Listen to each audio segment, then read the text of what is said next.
Every NFL team sucks one way or another. Through extensive research, I found out how every team sucks, or where. What was your favorite NFL team's pathetic stat from 2025? Now, all season long, I chronicled every week's worst stats from what may or may not have been my bathroom. Now we're gonna chronicle one here from every team. Where did your team struggle this season? Let's find out in alphabetical order, shall we? Starting with the Arizona Cardinals' pathetic stat. Since the beginning of 16-game seasons, the Cardinals are only the second team ever to start 2-0 and lose at least 13 games in a season. They started off fine. They snuck past the Spencer Rattler-led Saints and the Bryce Young-led Panthers in weeks 1 and 2.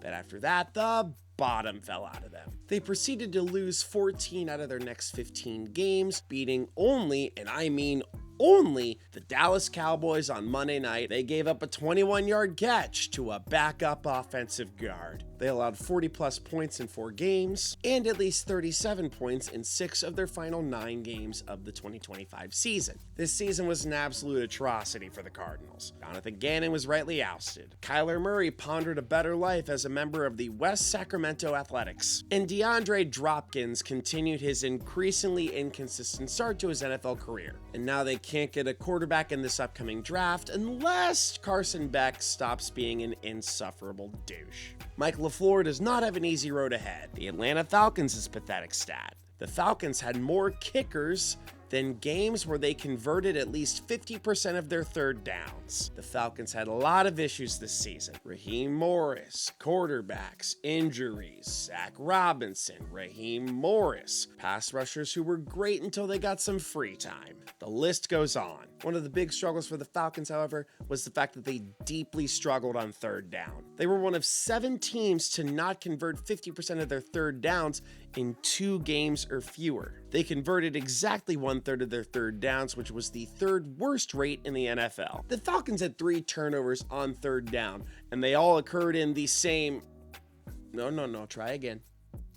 Better!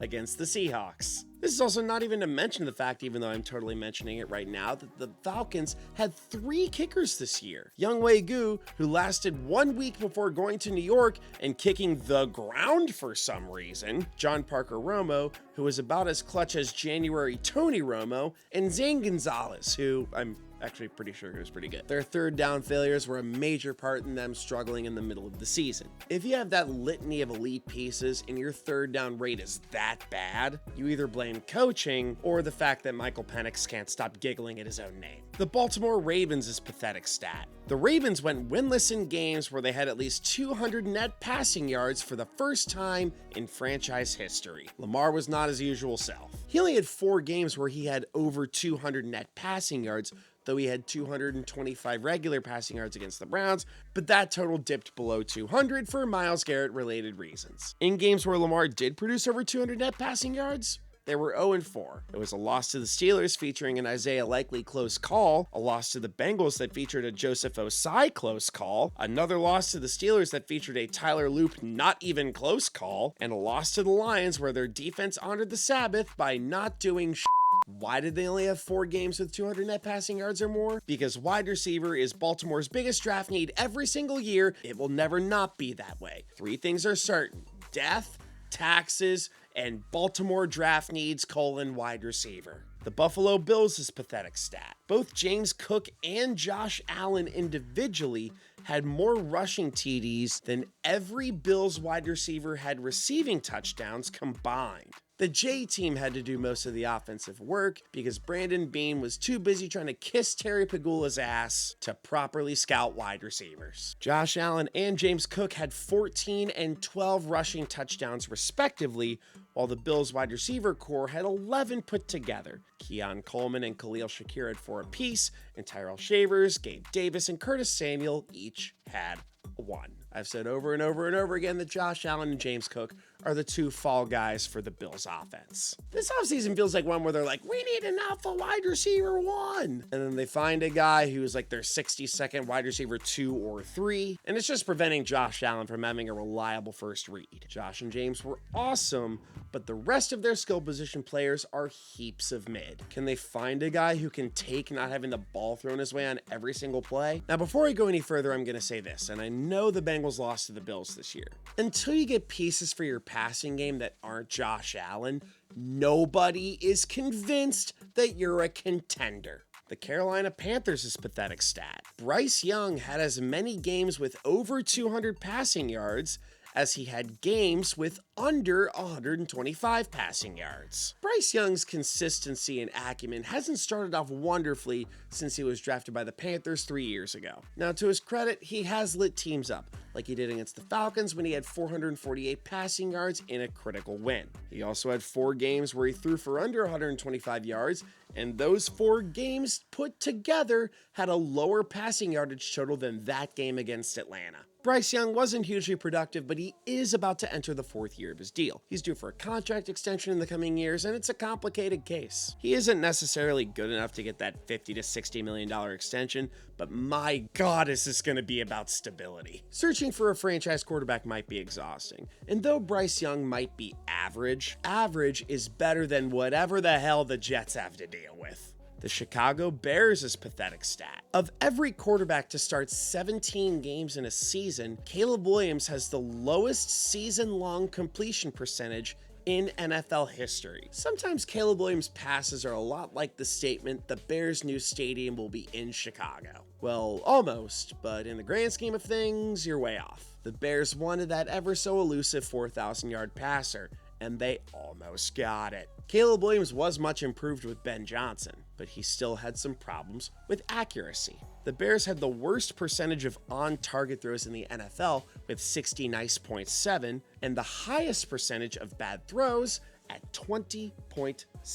I get that you play in the Windy City, but you can't fully blame the weather. The Cincinnati Bengals' pathetic stat. The Bengals had a losing record when they scored at least 34 points. The story for the Bengals in 2025, besides all that quarterback stuff, was piss-poor defense that bordered on horrific. There were good pieces, but DJ Turner, Dax Hill, and Myles Murphy can't account for all 11 positions. Trey Hendrickson only played half the season. The linebacker room consisted of 2 rookies and a guy who was traded away for a 7th-round pick. They selected a guy in the 1st round to rush the passer, I assume because he looked good with his shirt off, and he managed to have literally the lowest PFF grade among any qualifying edge rusher at 41.2. Unfortunately, it's a continuation of the age-old argument, is it the offense's fault or the defense's fault? The answer should be obvious. It's the defense. Even when a QB over the age of 40 came in and lit opposing defenses up, the opposing offense also played like our defense consisted of solely men over the age of 40.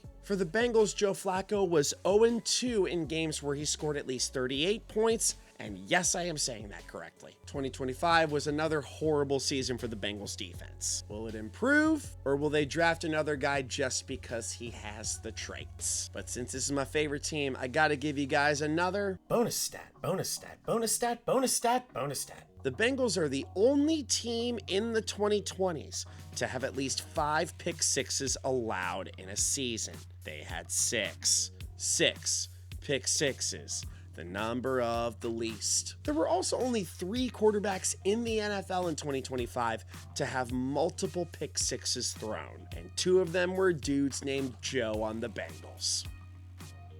He had one too, don't worry. The Cleveland Browns' pathetic stat. 2025 was the 2nd straight season in which the Browns led the NFL in punting yards. Normally, this would be a sign that your punter's doing his job, but if your team has 15 more punts than any team in the NFL in a season, things ain't going so hot. Corey Bojorquez, a player who represents an offense that's as silent as the J in his name, was a busy fella due to inconsistency and an inability to convert when it mattered most. This is Cleveland Browns football. They struggled with inconsistent quarterback play and a defense that was fantastic enough for its own coordinator to get overlooked for a head coaching job that should have been his. They may have a healthy Deshaun Watson returning in 2026, which could decrease their punt total from 93 all the way down to 91. The Dallas Cowboys' pathetic stat.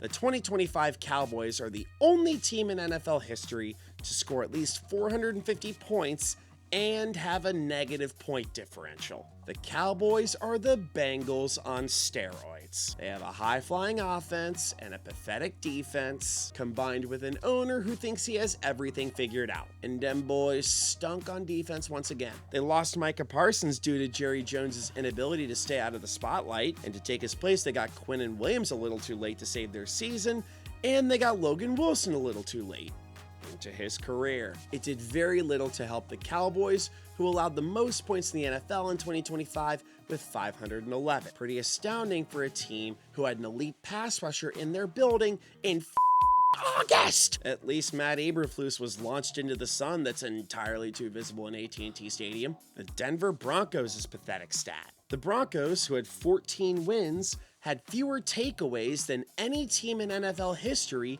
who had at least 10 wins in a season. Like last year's Chiefs, this year's Broncos relied on one-score games to take home victories, and they did just that. The Broncos didn't overly rely on flashy plays or receivers who were only kinda worth the They relied on simply getting the job done until Bo Nix broke his ankle while stepping on the Bills' nutsack one last time. They didn't force turnovers that much, but they didn't really need to. They had 68 QB sacks, more than any team in the NFL by a wide margin, in addition to the third lowest scoring defense in the NFL. They also gave up 311 points, which was third lowest in the NFL. Instead of relying on those lucky, flashy plays, they're like, come on and try us. We don't care, we're gonna rock your world. Now, I'd take that if I were the Broncos. The Detroit Lions' pathetic stat. Of the 4 players with at least 10 dropped passes in 2025, 2 of them were Detroit Lions. The Lions took a major step back this year. People were kind of nervous after losing Ben Johnson to the Bears and Aaron Glenn to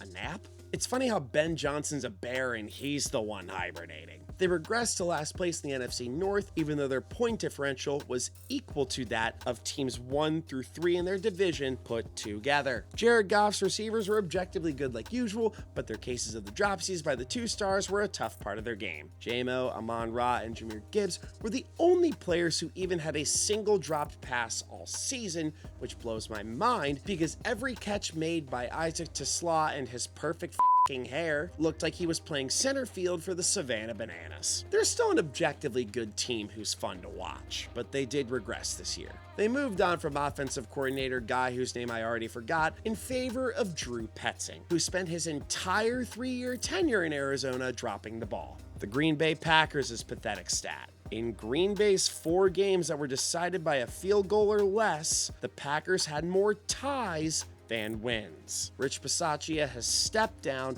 as the special teams coordinator of the Packers after a down year for them. The Packers weren't at their best in close games as they went 0-3-1 in games that were decided by a field goal or less. They lost by 3 to Carolina in Week 9 at home. They lost to Philly on a Monday night in Week 10 that I could have slept through and been okay with. And who could forget that Week 3 classic, we lost to the Cleveland Browns. They did, however, come so close to a win as they tied Dallas in a Week 4 shootout that included a blocked field goal attempt that ended up being a house call. The special teams unit was a struggle, and as a result, Rich Bisaccia stepped down. Matt LaFleur, meanwhile, was given a multi-year extension because of stable performance, and GM Brian Gutekunst also got an extension because Gutekunst sounds like the most popular hot dog at a Packers tailgate. Now tell me, do I want the bratwurst or do I want the Gutekunst? Kunst. YouTube, don't take away my money, I just got it. The Houston Texans' pathetic stat. The Texans set the NFL record for carries that went for exactly 0 yards. The Texans had a strong defense, everybody knows that. Yes, I do mean everybody. Even your friends who don't watch football know that. You could find the biggest go sports ball person on the face of the earth and they'd still be like, oh yeah, Will Anderson Jr. is a beast. One area the Texans did struggle in 2025 was the run game. They had the 4th fewest yards per carry and they were one of 6 teams to be tied for the second fewest rushing touchdowns in the NFL with 9. They had to deal with a lot, starting 3-5, bad offensive line play, CJ Stroud possibly putting the Texans in QB purgatory, Joe Mixon having the most mysterious injury anyone's ever heard of, and mediocre running backs in his place. Nick Chubb proved he's still despondently washed, even though his old self showed up on exactly one play once a month. Dick Bruce's was fine, but it's never good when your number one sales pitch for a running back is he gets a lot of carries. They didn't really do too much to fix their offensive line, and it badly showed. The Indianapolis Colts' pathetic stat. The Colts were the only team in the NFL to throw more fourth quarter interceptions than touchdowns. Yes, this team had legitimate Super Bowl hopes when they had Daniel Jones, but that feels like an entire lifetime ago. Now, their 4th overall pick from just 3 years ago has already requested a trade. The Colts were the only team in the league to have a negative TD to interception ratio when it mattered most. Once Injure My Entire Body November came around for the Colts, they faltered really badly, which was one of the many factors that led to the Colts' collapse. And we're not leaving the Colts without a bonus stat, bonus stat, bonus stat, bonus stat, bonus stat. 2023 4th overall pick Anthony Richardson completed one pass in 2025 to himself. Sure, that really happened. I just thought it was funny. The Jacksonville Jaguars' pathetic stat. Since dropped passes became a stat in 2016, the Jaguars had more dropped passes than any other division winner in that span. Trevor Lawrence was much improved in 2025 because the 5th year of a player's career is exactly when you want them to figure things out. Jags fans were like, "Friggin' took you long enough," but that doesn't mean his receivers did him a whole lot of favors. The Jags led the NFL with 45 dropped passes. It was such an issue, I briefly thought they were still trotting out Tim Tebow at tight end. Brian Thomas Jr. was one of 4 players in the NFL with double-digit drops. DJ Dallas had 1 drop in 2025, which isn't awful until you realize that he also only had 1 target. Parker Washington had 7 drops but was fantastic other than that, and De'Ami Brown and Travis Etienne each had 5 drops. Jacoby Myers even had a drop because no matter how good he was with the Jags, he still wanted to fit in with his new teammates. Talk to your children about peer pressure. Still, they're a really strong team in 2025, and there's no reason that it can't continue next season. The Kansas City Chiefs' pathetic stat. After being the only team to go undefeated in one-score games in 2024, they were the only team in the NFL to lose at least 9 one-score games in 2025. Hey, remember last year when I said the Chiefs were on fraud alert after relying on one-score games to win? You don't? I can't say I blame you. 2025 was the worst year for the Chiefs since Patrick Mahomes was a college student. They dealt with the gnarly Super Bowl hangover, and as a result, they went from going 12-0 in one-score games to 1-9. Their only win in a one-score game in 2025 was a win at home against the Colts in overtime. Now, to their credit, 7 of their losses in one-score games were against teams who make the postseason. But to be the best, you gotta beat the best, right? It's not your year, folks. And before I go any further, if you like what you've seen so far, click the like button and subscribe to the channel. We have plenty of long-form content coming up. I just applied to be monetized on Sunday. We'll see how that goes. And once that kicks off, I'm excited to bring you guys more videos so we can get this channel rocking and rolling. We're here all off-season, free agency, the draft, maybe some Max Crosby takes or something like that. Not sure. For now, back to the video. The Las Vegas Raiders' pathetic stat. In 2025, Geno Smith became only the 6th QB in NFL history to lead the league in both sacks taken and interceptions thrown.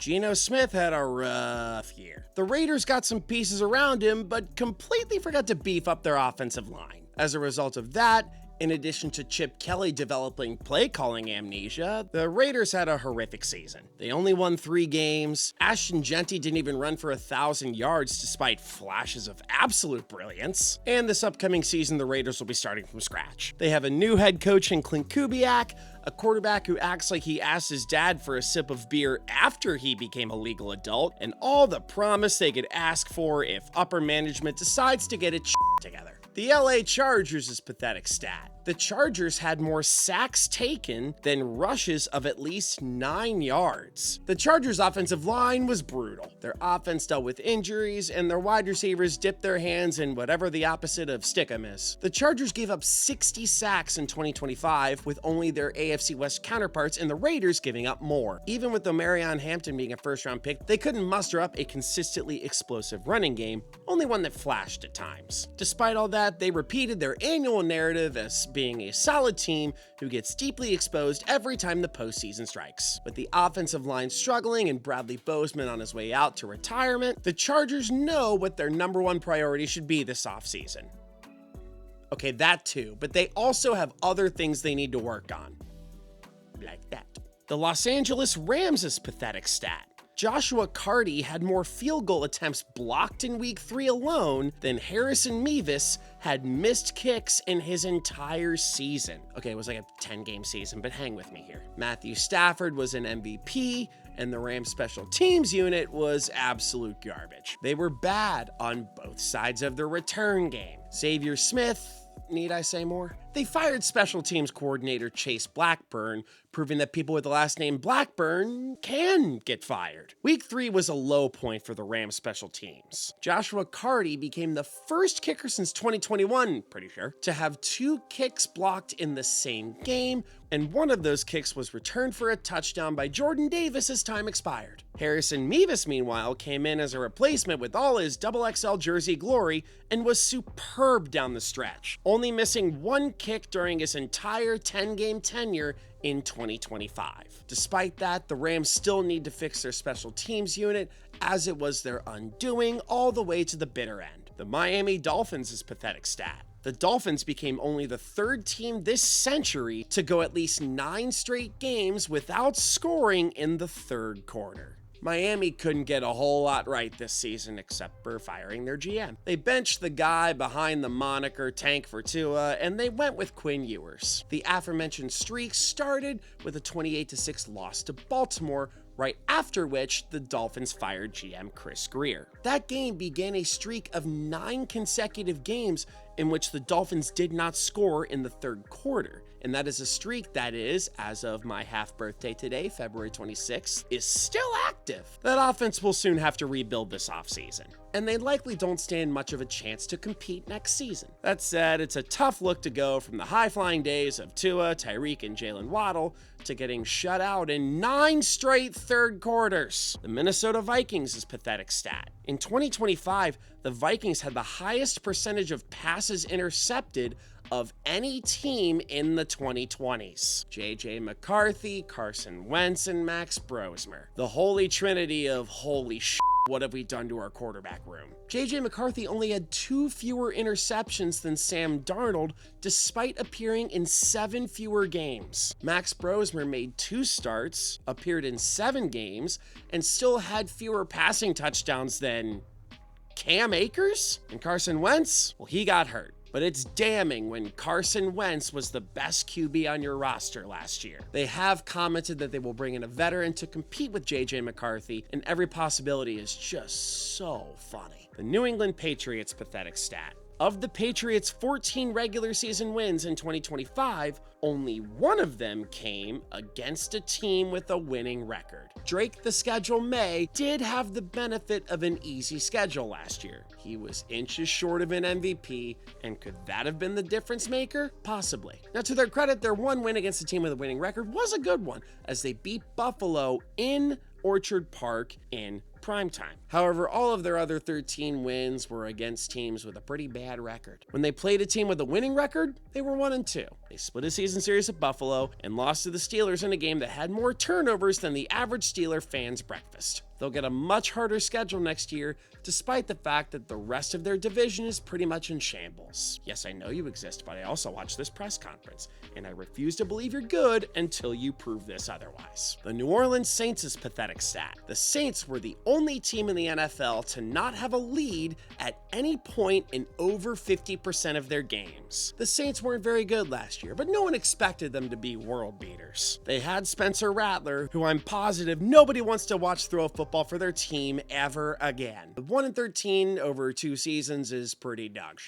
They then moved on to Tyler Shuck, who was a revelation for the team in a fairly loose sense, because their schedule wasn't very difficult, as he had a winning record in his 9 starts in his rookie year. Also, he never once lost a game where he had a lead. Big moves. This stat just shows how paltry the Saints were in 2025. Even the Raiders managed to have a lead in 9 games. That said, things are looking up in New Orleans, and I like where Kellen Moore has this team headed. The New York Giants' pathetic stat. The Giants were winless in the 3 games where they had at least 3 passing touchdowns. Yes, it does include that game in Denver that they asked me not to mention. Thank you for asking. The New York Giants threw 3 touchdowns in games against Dallas, Denver, and Detroit. And they lost all those games. Those games for the Giants were like a gangbang. Sure, they scored a lot, but in the end, they got by 3Ds. Yeah, they found an offensive rhythm in those games, but their defense didn't have the best of times. As a result, they're starting from scratch, and they have a lot of giant holes to fill. Soon after the loss to Chicago, the Giants got rid of the 1D that was f***ing them all along. Dable. They replaced him with John Harbaugh so he could come in and stabilize the franchise, and they hired Matt Nagy as their offensive coordinator to ensure they would never throw 3 touchdowns in a game again. If you want to take it a step further, in games where they threw at least 2 touchdowns, they were 1-6. The New York Jets' pathetic stat. The Jets are the first team since 1933 to go without catching a single interception in a season. I know you know that, but I'm going to add a little something to it. Only 1 team since 1933 had 2 or fewer in a season. Turns out playing in the NFL is pretty hard when you don't have to practice against Jets quarterbacks. The New York Jets defied the odds in 2025 by not catching a single interception. Not even an accidental one. They played Tua Tagovailoa twice. They even made Mitch Trubisky look like Matt Flynn. The Jets' pass defense was anemic. They allowed the NFL's highest passer rating at 110.3, the most passing touchdowns with 36, and the most postseason coaching firings with, well, pretty much all of them except for Aaron Glenn. Seen here sleeping. Steve Wilks, the defensive coordinator, was fired by the Jets mid-season, and rightfully so. But the anemic nature of this franchise doesn't seem to be stopping anytime soon. There wasn't a single Jets opponent who impersonated a Jets quarterback even once. It's history and futility that no other NFL team has even come close to. The next fewest picks in 2025, the Cowboys, who had 6. I know the 49ers and Titans also had 6, but it just felt fun to single the Cowboys out. Oh, come on, it's bold of you to assume there's only one pathetic stat for this team. Bonus stat, bonus stat, bonus stat, bonus stat, bonus stat. In Brady Cook's 5 starts, his smallest margin of defeat was by 23 points. How was the ancient Tyrod Taylor, correct pronunciation by the way, the best quarterback this team had? The Philadelphia Eagles' pathetic stat. The Eagles led the NFL with 7 games in which they were shut out in the 4th quarter. Jalen Hurts famously had 2 games in the 2025 season where he didn't complete a pass in the second half, and he somehow won both of those games. They just got predictable for Kevin Patullo reasons, and you have no idea how tired I am of talking about him. Maybe the prices of eggs were so high because economists knew how much the Eagles would suck. Like I said in my last video, Kevin Patullo was the ChatGPT of play callers. Sure, he may have seemed helpful, but all he did was be predictable and destroy valuable resources. It amounted to a milquetoast offense that couldn't produce when it mattered most. It was a miserable and underwhelming offensive effort that's going to lead to A.J. Brown trade rumors for the next 6 months. I hope I have to never say the name Kevin Patullo in an angry tone ever again. The Pittsburgh Steelers' pathetic stat. Jonnu Smith had more rushing yards than rookie 3rd-round running back Caleb Johnson. Because Arthur Smith, the San Francisco 49ers' pathetic stat. The 49ers are the only playoff team in NFL history and one of 4 teams in NFL history ever to both allow over a 100 passer rating and have 20 or fewer sacks on defense. Kyle Shanahan's squad couldn't have been more bit by the injury bug if they practiced in the electrical facility near the stadium. Fred Warner, Michael Williams, Nick Bosa, and that's just to name a few. They got decimated by injuries in almost every which way. And as a result, their defense struggled. Granted, they were able to stay in good games because of good quarterback play and Christian McCaffrey going an entire season without shattering his spleen. They were far and away the champion in the be kind to the opposing QB metric as they had 20 sacks 6 fewer than the next closest team of course it is. The 49ers survived in the playoffs until they absolutely couldn't survive anymore, and they fell to the Seahawks in absolutely devastating fashion. They just gotta figure the injury thing out. I'm tired of talking about it. The Seattle Seahawks' pathetic stat. Sam Darnold is the only quarterback since 1980 to have a touchdown-free and sack-free game and throw more than one interception. In this game, he threw 4. Now, this one took some digging because the Seahawks were very good. Doesn't mean they were good in every game, though. Sam Darnold finally has that ever-elusive Super Bowl trophy that got him the opportunity to give the middle finger to the Jets ownership. But that doesn't mean there weren't some bumps along the way. In Week 11 against the Rams, Darnold had his worst game of the season as he didn't throw a single touchdown and wasn't sacked once. His 4 costly turnovers made people temporarily forget all about the rebound season he was having. The 4 turnovers combined with Ethan Evans' punt that was exactly as perfect as it shouldn't have been for the Seahawks gave way for the Rams to take home that 21-19 victory. So that was bad. But mostly everything else, pretty good. The Tampa Bay Buccaneers' pathetic stat.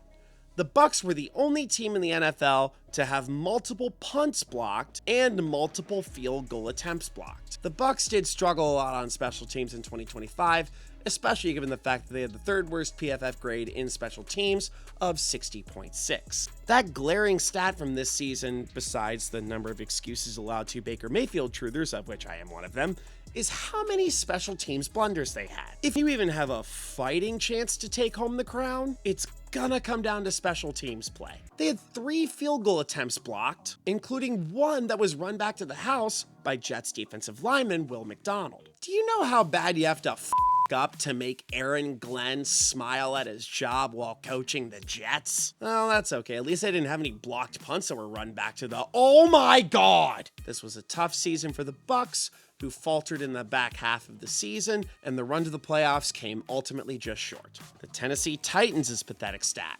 The Titans' highest paid defensive player had more receiving touchdowns than their highest paid offensive player. A lot can be said for Cam Ward's rookie season. It started rough, but it trended in the right direction as the year went on. Before he was drafted to the Titans, he made this grandiose statement about how Calvin Ridley was the best receiver in the NFL, and even at Calvin Ridley's peak, I would have laughed in his face. Ridley didn't find pay dirt a single time in his 2025 tenure with the Titans. But you know who did? Jeffrey Simmons, who continues to be one of the most underrated players in the NFL. You know, I wrote some nicknames for Jeffrey Simmons just to show off his receiving prowess. Bus Jefferson, Alec Io Major, Double Chin Mary DK, Hobbs Ridley, and finally, Chigoziem Okonkwo. Whoa, that's a big dude. All wastes of time aside, look for the Titans to have a much improved passing game in 2026. They need a big-time target for Cam Ward so he doesn't Antonio Brown his way down the sideline during a game. And finally, the Washington Commanders' pathetic stat. The Commanders gave up more yards on defense in 2025 than they've gained in any single season on offense in their franchise history. Well, they regressed, and pretty bad. They gave up 33 passing touchdowns, which was tied for 3rd most in the league. 3rd most yards per passing attempt allowed. An opponent's passer rating of 104. If you thought the defensive woes stopped at the passing game, you would have been very mistaken, my friend.